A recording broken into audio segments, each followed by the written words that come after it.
दोस्तों ये कलयुग है, ठीक है ना। और कलयुग में सिर्फ और सिर्फ इविल्स हैं। इविल्स माने बुराइयाँ। अब उन बुराइयों से आप बचकर के निकलेंगे और अंत आपका जब होगा तब आपकी आत्मा पर कोई बोझ नहीं होना चाहिए। आपको ये लगे कि मेरे परमपिता परमात्मा ने जैसी चदरिया दी थी वैसी की वैसी मैं उनको लौटाने की स्थिति में हूँ। लेकिन दोस्तों, कोई भी व्यक्ति पूर्ण नहीं होता। कभी भी हम सोचें, बहुत बड़े बड़े संत हुए हैं, मीराबाई हुई हैं, आपके कबीरदास जी हुए हैं, सूरदास जी हुए हैं, रहीम हुए हैं और बड़े बड़े संत हुए हैं। उन्होंने अपने इस चदरिया को बिल्कुल जैसा मिला था वैसी की वैसी लौटाई है। लेकिन दोस्तों, मैं कई बार सोचता हूँ कि ये प्रभु की कृपा थी उन पर कि उन्होंने वो भाव उसी रूप में वापस जो है प्रभु को समर्पित कर दिया। अब आज के कलयुग के अंदर मैं आपको बताऊं कितनी तरह की बीमारियां हैं, कितनी तरह की बुराइयां हैं। जैसे सबसे पहले हम जीव हत्या की बात कर लें। आज एक फैशन हो गया है मांस खाना। मांस को पचाने के लिए शराब पिया जाना ज़रूरी है।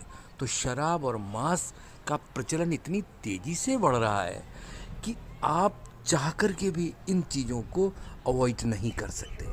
उसके बाद आता है स्मोकिंग, सिगरेट, टोबैको। या तो आप सिगरेट के रूप में पिएं या फिर गुटखा है, पान है, तम्बाकू है, जर्दा है, ये चीज़ें हैं। तो पान, गुटखा, जर्दा, मांस, शराब और इससे जुड़ी हुई एक चीज़ आती है स्त्री, या जिसे हम कह सकते हैं आदमी उस स्थिति को पाना चाहता है। नशे में जब वो धुत होगा तो वो गलत काम करना चाहेगा। तो दोस्तों, ऐसी स्थिति के अंदर यदि आप इन सभी चीज़ों से बचे हुए हैं तो आप क्या इस चीज़ को नहीं मानते कि ये भगवान की आप पर बहुत बड़ी नेमत है, भगवान की बहुत बड़ी आप पर कृपा है, राधा रानी महारानी जी का आप पर विशेष वरद हस्त है कि आपको शराब, मांस, बीड़ी, जुआ, दारू, स्त्रीबाजी, न जाने कितनी गंदी गंदी चीज़ें हैं, उनसे भगवान ने अपने दामन में संभाल करके रखा हुआ है। तो ऐसी स्थिति में प्रभु का भजन करने में ही हमारा सबसे बड़ा जो है श्रेष्ठ कर हमारा जीवन रहेगा यदि हम प्रभु को भजें, क्योंकि उन्होंने इतना बड़ा उपकार हम पर किया है।